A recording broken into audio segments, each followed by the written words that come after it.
شہزادے نے یہودیت کے بارے میں بھی جاننے کی کوشش کی تھی، مگر یہودیت کو یہ کہہ کر قبول نہیں کیا کہ ان کا یروشلم سے نکلے جانا اس بات کا گواہ ہے کہ یہ خدا کی ناپسندیدہ قوم ہے۔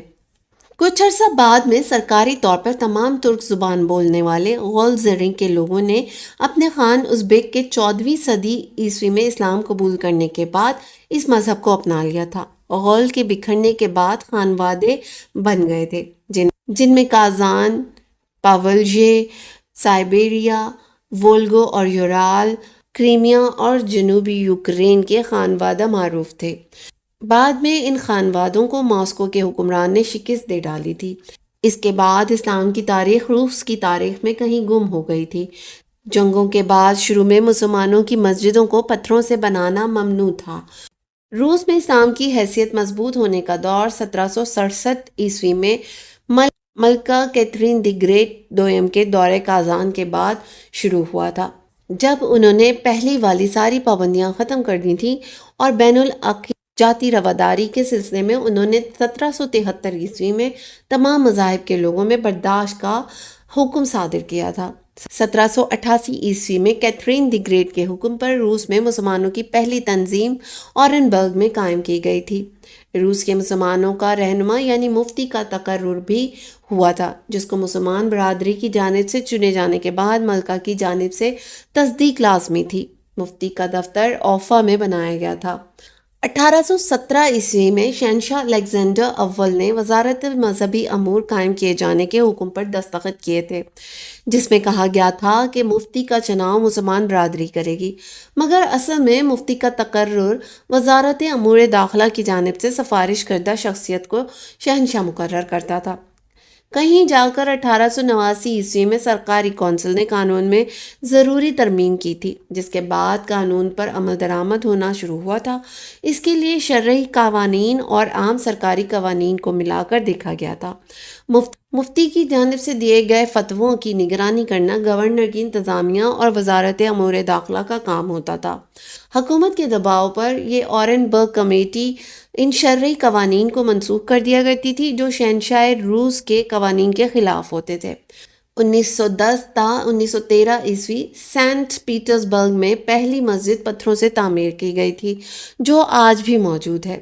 اس کی طرز تعمیر میں وسطی ایشیا کے مسلمانوں کی طرز تعمیر کا عکس ملتا ہے۔ اس مسجد کا گنبد بہت حد تک سمرقند اور امیر تیمور کے مزار کے گنبد سے ملتا جلتا ہے، اور عمارت کا نقشہ مزار شاہ زندہ سے ملتا جلتا ہے۔ مسجد کی دیواروں پر گہرے سرمئی رنگ کا گرینائٹ پتھر ہے، جو مسجد کو یادگاری شکل اور پیٹرزبرگ کی شمالی طرز تعمیر کا رنگ دیتا ہے۔ شمالی قفقاز میں اسلام جنگ قفقاز تک بہت گتھا ہوا تھا۔ روس نے یہ جنگ چچنیا، داغستان اور چرکیسیا کی امامت کے خلاف لڑی تھی۔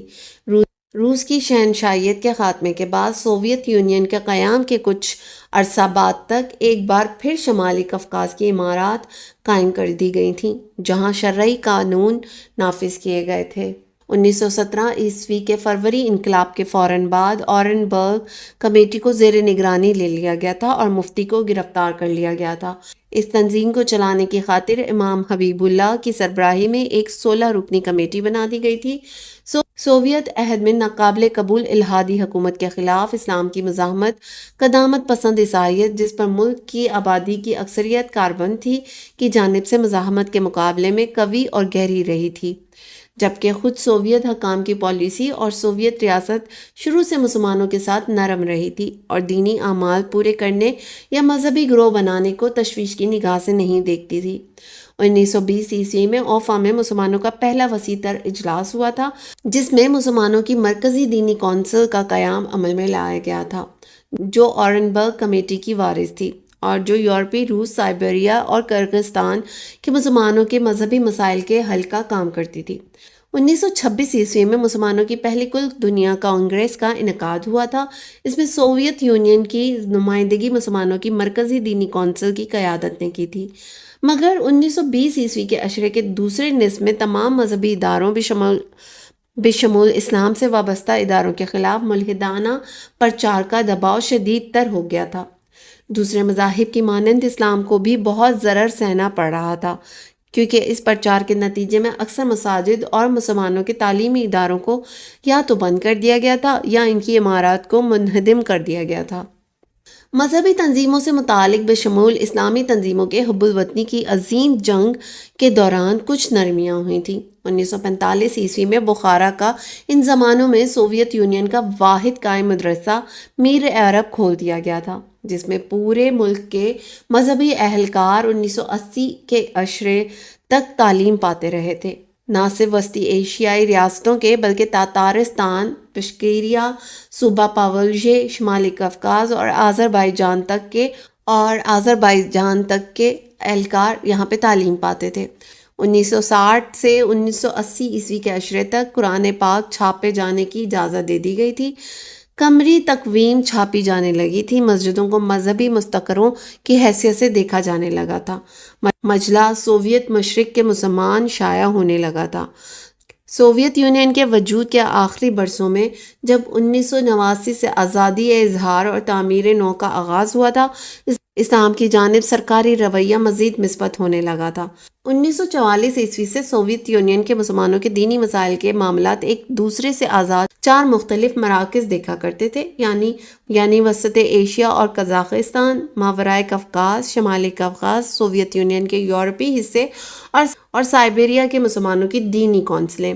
پھر 1991 تک سوویت روس میں مسلمانوں کی 2 دینی کونسلیں وجود رکھتی تھیں۔ سوویت یونین کے یورپی حصے اور سائبیریا کے مسلمانوں کی دینی کونسل اوفا میں اور شمالی قفقاز کے مسلمانوں کی دینی کونسل مچ میں قائم تھی۔